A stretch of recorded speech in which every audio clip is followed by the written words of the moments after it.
உடம்பு சரியில்லாம போனனோ இல்லையோ, முட்டை தோசை, ஆனியன் தோசை, மில்லட்டு தோசைன்னு விதவிதமா தோசை மட்டும் செஞ்சு தர்றாங்க.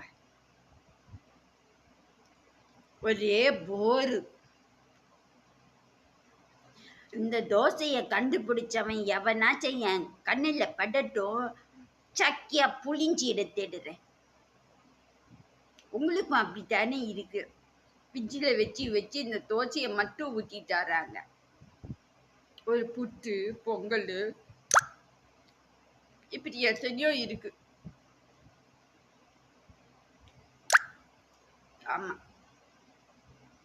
இந்த விசாரணைக்கு ஒன்றும் குறைச்சல் இல்லை. பாருங்க மெசேஜ், சாப்பிட்டியான்னு.